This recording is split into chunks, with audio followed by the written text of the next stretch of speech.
तो जैसा कि आप सभी को पता है, आजकल जेनजी लोग, टीनेज लोग, मेरी उम्र के, मैं तो नहीं, लेकिन हमारी उम्र के किसी कुछ मानते तो है नहीं। बस जितनी नॉलेज अपने को है, जो कि है नहीं, बस उसी के बारे में जानते हैं और उसी को सब कुछ मानते हैं। ऐसी ही ये स्टोरी है अंजलि और राहुल की। अंजलि जो ना भूतों में मानती थी ना भगवान में।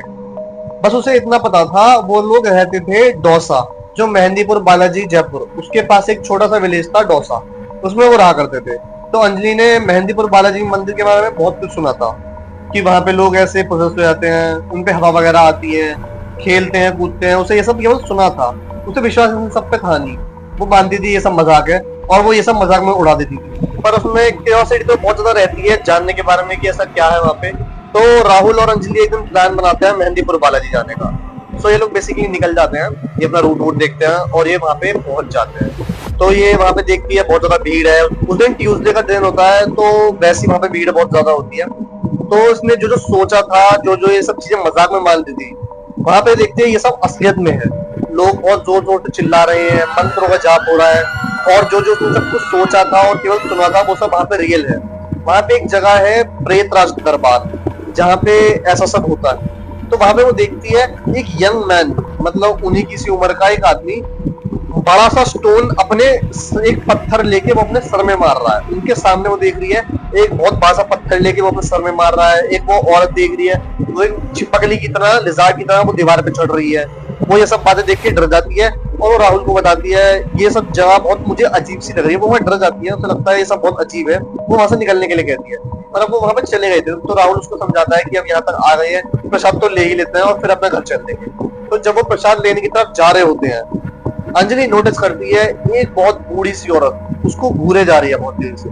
जब अंजलि उसको देखती है तो वो औरत जो अननोन थी, उसको जानती भी नहीं थी, वो उसके पास आती है और अंजलि से कहती है बहुत भारी सी डरती हुई सी आवाज में, तू यहाँ क्यों आई है? तू तो इन सब चीजों को मानती भी नहीं, तू आखिर यहाँ क्यों आई है?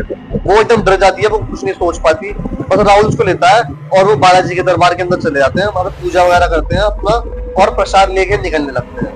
वो प्रसाद लेके अपने घर की तरफ चल देते हैं, और यही उनकी सबसे बड़ी गलती साबित होती है।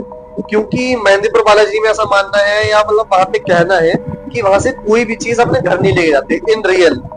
ये कोई भी चीज मेहंदीपुर बालाजी से, ना प्रसाद, कोई भी चीज आप जो यहाँ से भी लेके गए हैं, आप उसको वहां वापस नहीं लेके आते खाने पीने की। तो यही उनकी सबसे बड़ी गलती होती है। पर ये लोग वहां से चले जाते हैं और घर पहुंच जाते हैं। उसी रात जब अंजलि, लगभग रात के 2 बज रहे होते हैं, अंजलि सो रही होती है, उसको महसूस होता है उसके कमरे के बाहर से कोई दीवार पे नॉक कर रहा है।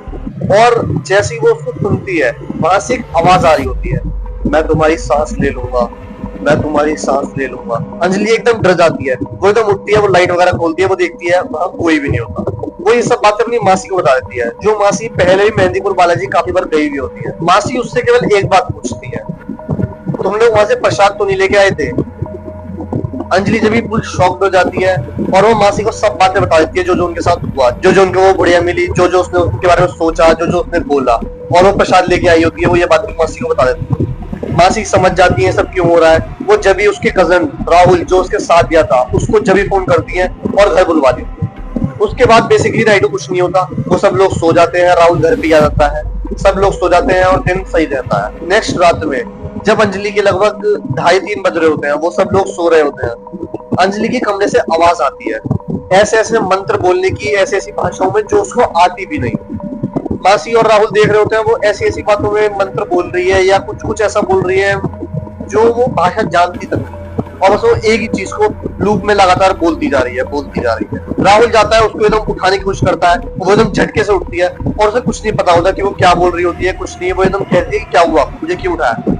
उसे मतलब बेसिकली कुछ पता ही नहीं होता कि वो क्या कर रही होती है। पर राहुल और मासी उसको इसके बारे में कुछ नहीं बताते, और वो उसे बस एक बुरा सपना सोच के सुला देते हैं। अब सब सो जाते हैं, उसके बाद कुछ नहीं होता, वो दिन वो सही चलता है। उससे नेक्स्ट रात, जो कि थर्ड रात होती है, राहुल को किचन में से कुछ करने की आवाज आती है, जैसे वहां कोई बर्तन जला रहा हो या कुछ, मतलब बहुत ज्यादा आवाजें आ रही होती है किचन से। तो वो जाके देखता है, तो वहां अंजलि किचन में बैठी हुई है, जलती हुई गैस के ऊपर, उल्टी साइड मुंह करके। वो जैसे राहुल अंजलि चिल्लाता है, अंजलि उल्टी बैठी होती है, उसका फेस केवल टर्न होता है, जैसे वो सामने देख रही है पर बस उसका फेस टर्न होता है, और वो हंसते हुए केवल एक चीज कहती है, अब ये घर मेरा है।